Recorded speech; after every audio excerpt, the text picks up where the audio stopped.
Nahoo Tv በዩቲዩብ ቻናል ፕሮግራማችንን ይወዷቸዋልና ላይክ ለማድረግ ጥብቅ ቤተሰባችን ለመሆን ሰብስክራይብ የምትለዋን በተን ለመጫን ጊዜው አሁን ነው።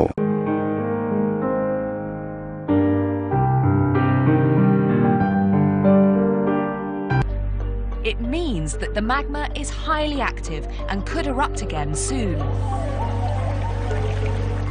For Dougal, it's more evidence that this whole part of Africa is getting more volcanic as the Earth's crust splits apart. The Earth's crust here is really thin. And it's really thin because beneath my feet we're at the boundary between three major structures in the Earth's crust. And these structures are literally tearing themselves apart. And when it tears itself apart, it gives it cracks and structures which molten magma can work its way through to the Earth's surface as volcanoes. So as it sinks further into the volcanic underworld, the hottest place on Earth is only going to get hotter.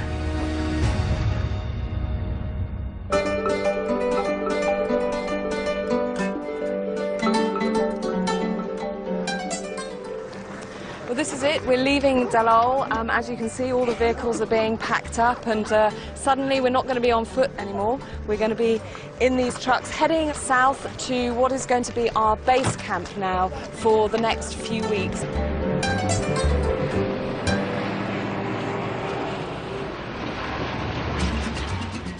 Our destination is the village of Fissure. The journey should take 4 hours if nothing goes wrong. And that's a big if, because we're heading out across some of the most rugged, hostile terrain in this part of the world.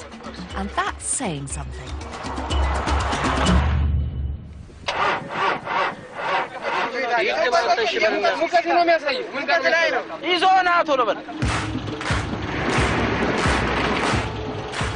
We have a stop vehicle, all vehicles stop now, thank you.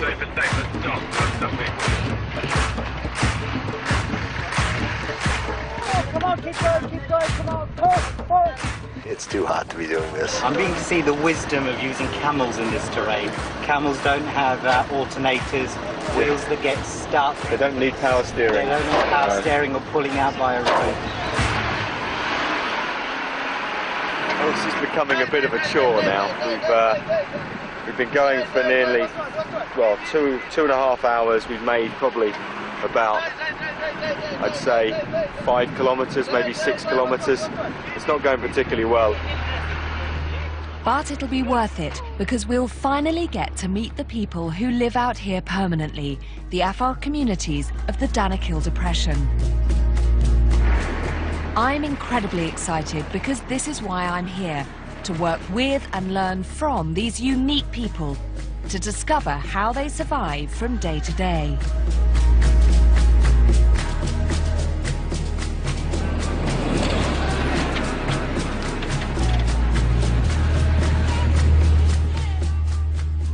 By the time we get to the village, it's dark, and we have no idea what kind of place we'll be calling home for the next few weeks, or what kind of reception we're going to get. Hello. Hi.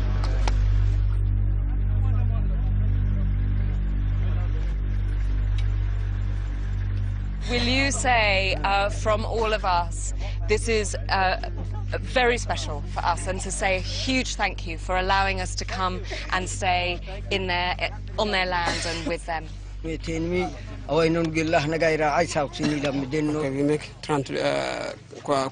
congratulations to you, and we love you. Okay, we are glad to meet you. We are love you. Excellent. Thank you very much. Thank you very much. So we needn't have worried. Not only do they love us, they've even laid on some traditional dancing. And though it's meant to be just for the men, I'm so glad to be here, there's nothing going to keep me off that dance floor. I have to jump! Not like this! Hang on, sing! Hang on! Oh my goodness, I've scored and I've only been here 10 minutes! Good?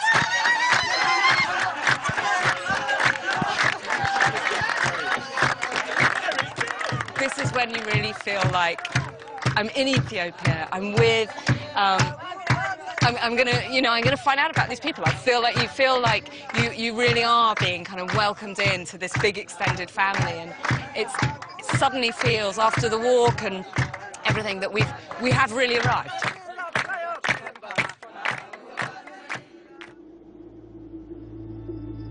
It's 5 a.m. and the start of our first day living with the Afar people in Kusawat. This is really going to be our first time that we can kind of understand how the Afar live day to day in this incredibly harsh environment. I'll be living with the women, while Steve and team biologist Richard will spend the day with the village chief. Assalamu alaikum. Richard. Richard Ngali. I'm Steve. Hi, Steve. Yeah, Richard. My name is Gilsa. Gilsa. The Afar are reputed to be one of the most ferocious tribes in the world, and the chiefs are commonly given a name that reflects their power. In English, Galissa translates as frightening. You have a very interesting name. It means frightening, but he looks very friendly and hospitable and warm. You don't know me very well, he says. He saw me this morning. Okay. Though we've come all this way to find out about the Afar, we find they're just as interested in learning about us. I have to ask you a question. Why don't you have our color? It's, where we come from, the sun is not very strong. The longer we stay in Ethiopia, the darker our skin will become. Yeah, to be honest, I don't know. I don't know yet. Galissa's first job of the day is to tend his camels. Providing milk, meat, transport and status, camels are the Afar's greatest single possession.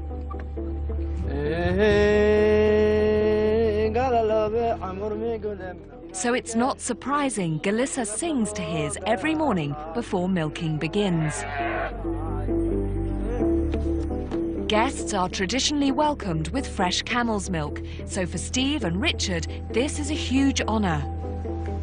Okay. Gotta get. That's very nice. That's very nice.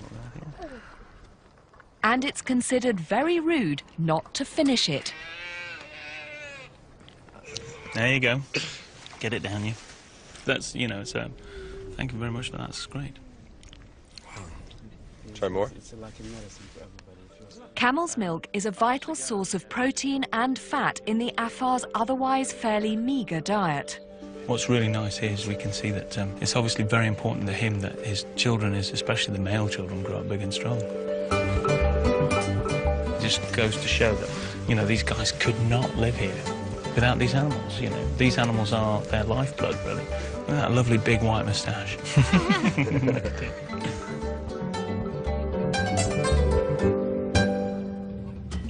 This part of the Danakil Depression is just as hot as anywhere we've travelled through, with daytime temperatures regularly approaching 50 degrees centigrade.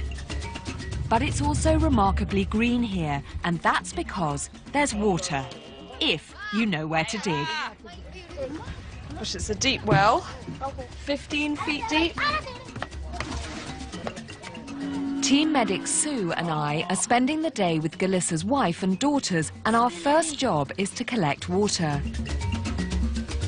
The Afar have always been a nomadic people, travelling in search of grazing for their animals. But for the last 30 years, the people of Kusawat have settled here because oases like this are few and far between, and the Afar know a good thing when they see it. This is quite a luxury, really, because having a well so close to the village is obviously a bonus. However, you've still got to schlep down here, pull the water up, fill your containers, and schlep back again. What feels like a luxury to the locals feels like damn hard work to me. Yes, this seems to be the traditional way to carry water, which makes a lot of sense, actually, because, as you know, it's much heavier carrying something in your arm. Sorry, I've got to concentrate here. No, okay, which way? Oh, under my arm, yeah, okay. It's not the most comfortable of positions to be in. Like that? Good? Everyone happy? Okay, back up the hill. Look at you, you make it look completely effortless. The Afar Women's Day is a non-stop cycle of cooking and collecting water and firewood. But while I join the women in their daily labour, Steve and Richard are sitting down with Galissa for a cup of tea in the shade. There is a distinct imbalance in the workload here that I'm finding hard to ignore. It is a hard life for these women, undeniably hard life. To me, a stranger, they seem very cheerful, but maybe over the next few days we'll discover that life for the Afar women isn't as cheerful as it appears on the surface. If I can find a moment when the men aren't around, I may learn what the women think about their lives here.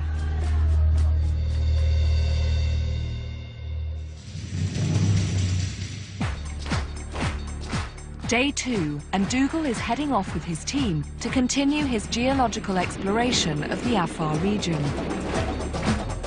On our journey here, he's picked up evidence of increasing volcanic activity, which could mean the Horn of Africa will eventually break away from the continent and lead to the birth of a new ocean. Just a few days' drive away, there's evidence that this is happening faster than anyone realized. 2 years ago, there was an earthquake which the locals say produced a vast crack in the surface of the earth. We're hoping to see something which is very visual from the ground up. We know that this particular fissure was involved in also a small volcanic eruption, so there should be good evidence of essentially the ground just breaking apart underneath our feet. The fissure is so remote, it's only been mapped by satellite and no one has ventured inside. So this journey promises to be a scientific goldmine, if they're able to get the team and their equipment where no man has gone before.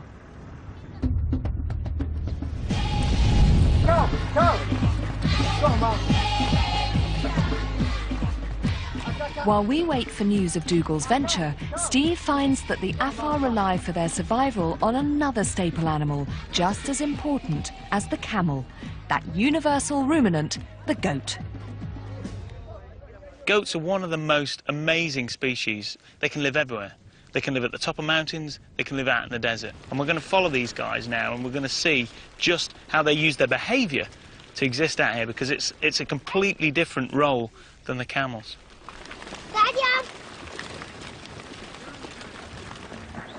Like camels, goats can provide milk and meat, and though they're no use for transport, they're a lot more placid and much easier to keep.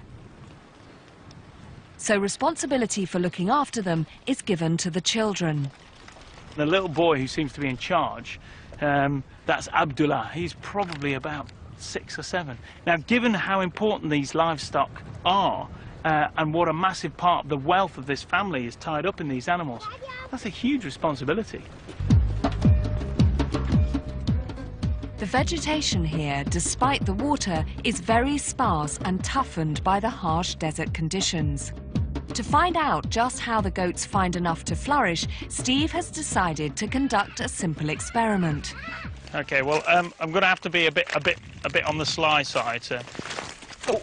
Steady, there we go. You're going to be our test goat, okay? I'm going to pop a little GPS tracker on him, or her, okay? And then pop it round its neck. Good man, you hang on to goat. Abdullah. What is the goat's name? Afasi. Afasi. Red mouth. Red mouth. Right, let's follow red mouth then, Afasi, and see where he goes.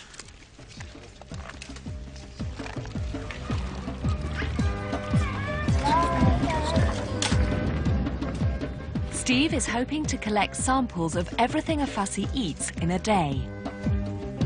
Afasi, where have you gone?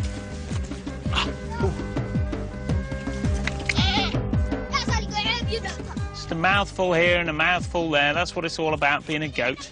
There's the fruit, leaves, dried leaves. There's other sort of woody, sort of herby-looking plant. It all aids the digestive process. When Steve downloads the GPS data, he'll be able to see just how far the goats have to go to get a square meal. You're doing a good job. You're doing a good job? Meh. Meh. Yeah, good. Good lad. Come on, then. Come in. Yeah, come on. Come on, come on. That's it. You tell them what to Yes, do. come on. Hiya. Hi, Lucky. Who teaches you to dance? It's very cool. That same evening, he gets the results of the goat test. I'm just downloading the data for that now. It's quite interesting, actually. What we've got on the x-axis is time, moving along here, and then this y-axis here is her speed. Now, 0 is about here, so when she's sort of at this point along this line here, she's actually stood still. I mean, you can just see it keeps moving, stopping, moving, stopping, moving, stopping. In just an hour, Afasi stopped 30 times, and over the course of the day, the little goat walked a staggering 12 kilometres as she sought out enough food to survive. What this really highlights is that this ability of the goat to seek out the good food. It's not just basically wandering up to one bush and just munching away on that until everything's gone. Quite often we would see the goats today, they'd go up, they'd sniff at something and they wouldn't eat it at all. And you think, you know, that can't be a good survival trait if it's turning its nose up at what looks to us as good food. But obviously it can detect that, you know, it's not quite as good as the next bush, which means that they get the absolute best out of what's available.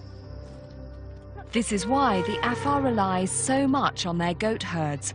The goat's ability to turn sparse bush into walking protein is largely what keeps the people here alive. The next day, on the dusty road to the earthquake fissure, Dougal's venture hits a snag. Not content with just going to the site of the earthquake, Dougal's brought along over 100 kilos of state-of-the-art equipment to map the earthquake fissure in 3D. But this is as far as the cars can go, and there aren't enough camels to take all the kit. As you can see, it's still a pretty horrendous, dusty place. We've only got half the camels we asked for. The other half are somewhere over in the dust over there. So I guess we're going to load most of the heavy gear here, and hopefully the other camels will come and pick up the rest of the gear. We've only got basically a day and a half up there, you know, to make sure the whole system works. So we'll push on ahead, and hopefully we can catch up a little bit of time, and hopefully the sun will be a bit kind to us today. Fat chance. They have no choice but to load as much of the kit onto the camels as they can and set off walking across the lava fields. What should be a half-day's trek as a camel train turns into a day-long hike with no guarantee they'll have enough gear at the other end to do the 3D scan.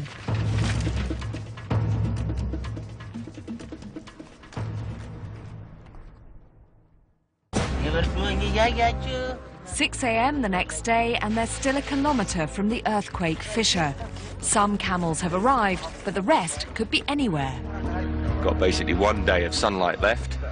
We've got the fissure to do, and that's it. We can't fail. This is it. Today is one day and one day only. But now there's another obstacle. The last kilometre between them and their goal is studded with volcanic vents spewing deadly sulphur dioxide gas. Like a chemical minefield which they have no way of avoiding. So, carrying gas safety monitors, Dougal and the team set off on the final leg of their journey. Walking in with your detector, I feel almost like a canary heading into a coal mine. Hopefully I won't be a dead canary.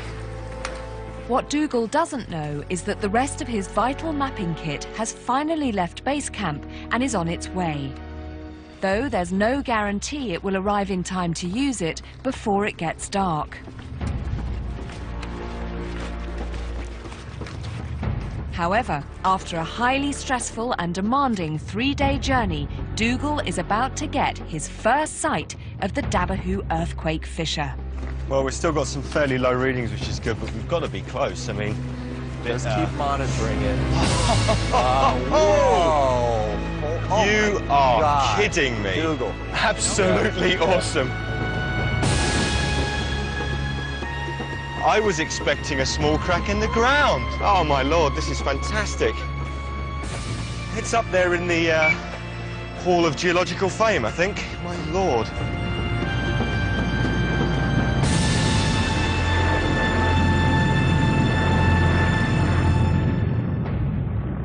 Before the eruption, locals recall how the ground swelled until it finally burst open in a massive explosion, throwing thousands of tons of ash and rock across a vast area, swallowing their camels and goats.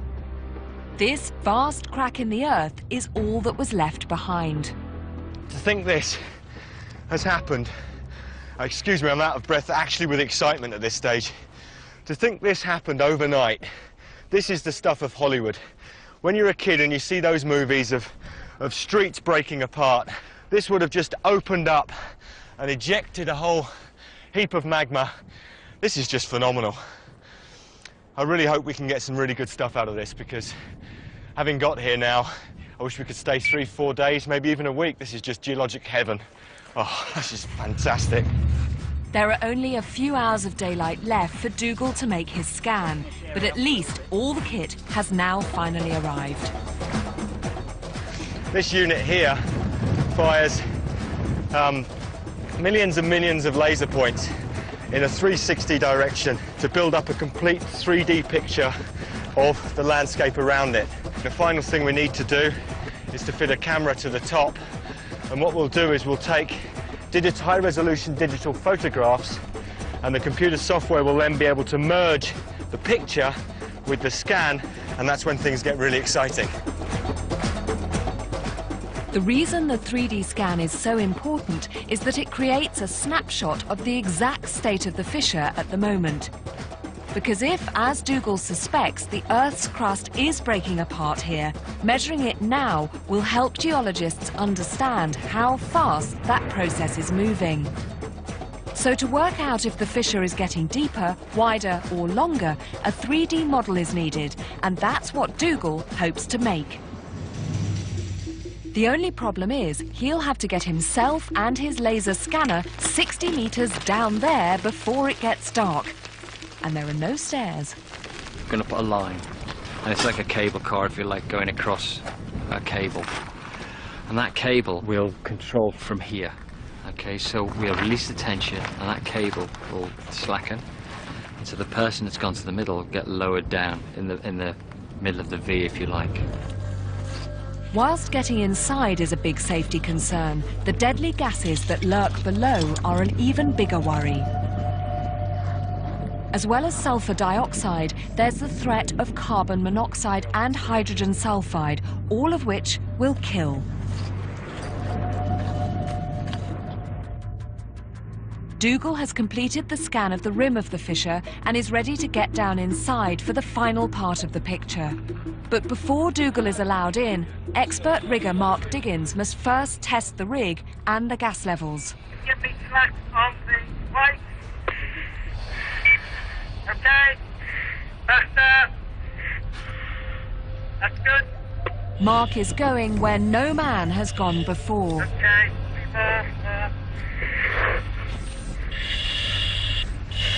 on the right. Take it up as you're in the wind. As well as the risk of gas, there's the constant threat of another earth tremor. And that's before he gets to the bottom, wherever that turns out to be. Okay, start slacking on off the cable, over. Go in, go in. With just 2 hours of sunlight left to get Dougal and his scanning equipment down, they can't afford the slightest hitch. Stop there, guys. Stop, stop, stop.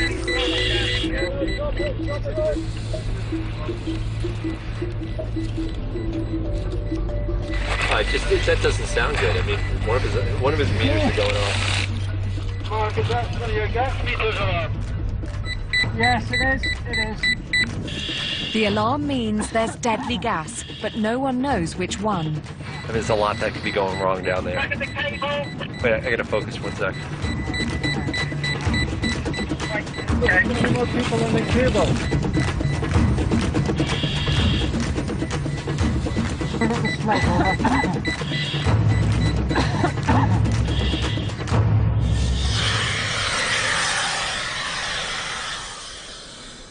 So that was the H2S alarm going off.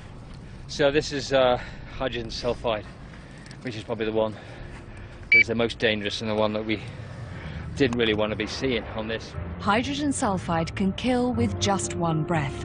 If Mark's breathing apparatus had failed or his face mask slipped, the fissure would have claimed its first human victim. Pretty much they say the last thing you'll ever smell is the smell of rotten eggs, which is H2S, and it's enough to kill you. This is a once-in-a-lifetime chance to create a unique scientific record. But at what risk? You'll only get one crack at it, and if that BA equipment packs up whilst you're on a rope, you're not going to be getting out of it.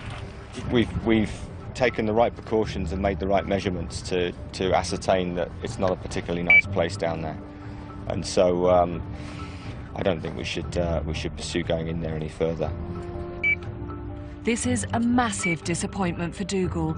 His only hope now is that he can salvage something from the scans around the edge of the fissure. Hey, come and have a look at this. We've just got the first scans up. I mean, it's raw data at the moment, but so, I mean, if this scan's worked, hopefully the other two have worked, and we'll basically be able to stitch all three together. I was worried for a few minutes there that we wouldn't get anything such a rush. today, It was such a rush. I mean, I'm happy for you guys. This is good. Results, Steve. Oh, good. Despite having to abandon the final descent, the scans from the edge have produced an almost complete 3D snapshot of the earthquake fissure, the first ever. Armed with this first baseline model, the rate the Horn of Africa is separating from the continent can now be plotted. But Dougal is not content with just one geological first. He has an even bigger target in his sights, a vast lava lake called Erta Ale, which Dougal believes will prove how incredibly thin the Earth's crust here has already become. I feel a celebration. Yeah, me too. Let's go and have a drink to Erta Ale and the future of the expedition. But if mapping a hole in the ground was tough, doing the same inside a live volcano is likely to push the team to breaking point. Next time on Hottest Place on Earth, while Steve tries to learn the local version of rugby, I didn't realise they'd got knives on their belt. my concern over the way the women are being treated comes to a head. There's men everywhere just listening in. Don't you dare give away our secrets. Mukul has to deal with a major medical emergency. She's got a very loud heart, ma'am. Oh my God. I've held dying children, and it's a terrible, terrible thing. And we have to make some tough decisions about how far we go in helping the Afar people. Basically take the child and the mother by force, but this really is a matter of life and death. And Dougal takes his team on a voyage into the unknown. Oh, listen, this is huge. A daring assault on the oldest active volcano in the world. Smoke me a kipper, I'll be back for breakfast.